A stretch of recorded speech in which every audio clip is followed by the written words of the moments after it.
Saya Liberty Adi, saya pebisnis kuliner dan saya akan membahas berbagai macam hal tentang bisnis kuliner di channel YouTube saya ini. Stay tune.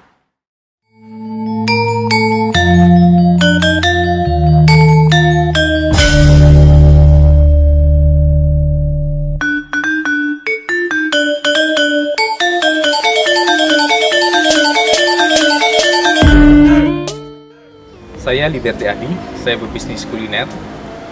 Saat ini saya memiliki beberapa gerai rumah makan dengan beberapa macam brand.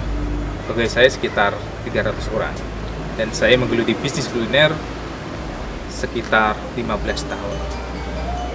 Saya akan berbagi seputar bisnis kuliner di channel saya ini. Stay tune dan jangan lupa subscribe.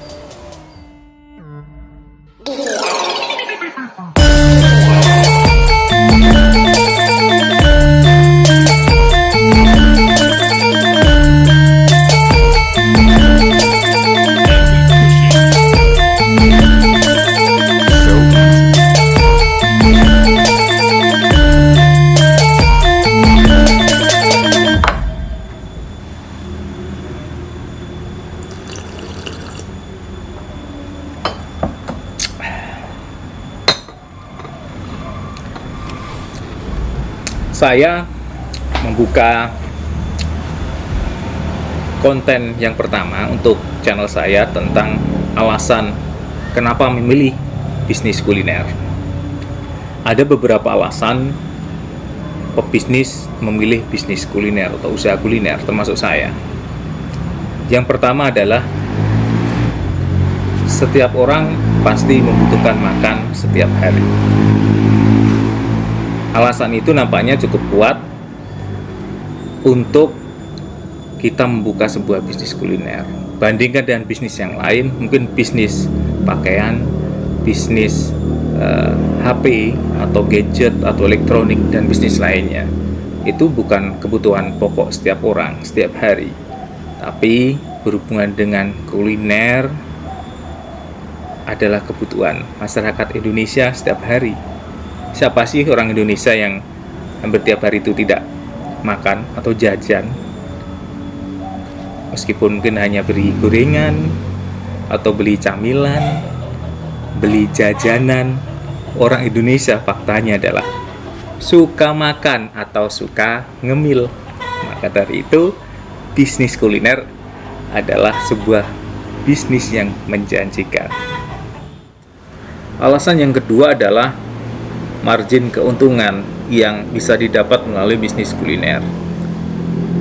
Kebanyakan pebisnis kuliner, rumah makan khususnya, itu mengambil keuntungan antara 50 sampai dengan 100% dari harga bahannya.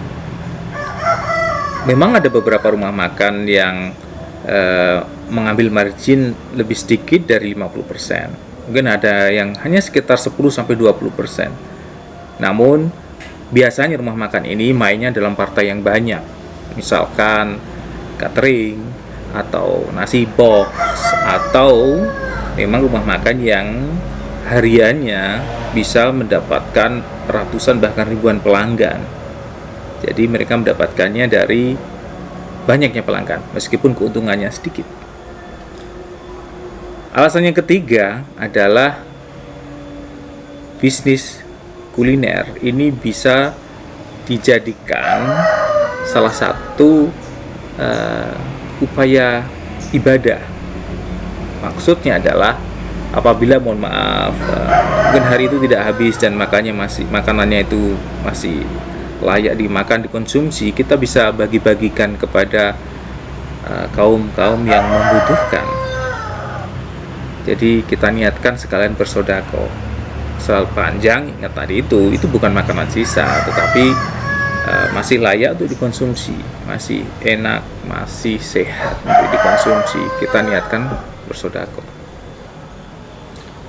Kemudian yang berikutnya bagi saya, alasan keempat adalah selama saya ini hobi makan, saya penikmat makanan dan minuman, maka ketika saya memiliki bisnis kuliner, saya dapat mengeksplor aneka macam resep-resep baru, makanan, minuman baru secara free, ya kan? Dan tentu saya juga bisa mengajak keluarga atau relasi atau teman untuk datang ke tempat saya tanpa harus mengeluarkan terlalu banyak biaya. Tempat punya kita sendiri, ya kan? Menu, resep, makanan kita sendiri. Jadi ini juga untuk sarana sosialisasi. Memiliki bisnis kuliner itu alasannya.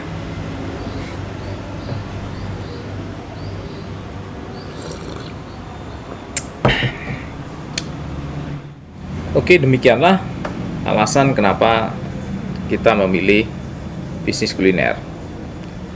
Saya akan cerita tentang hal-hal lainnya seputar bisnis kuliner di episode berikutnya. Stay tune ya di channel saya, di PT Adi. Salam sukses.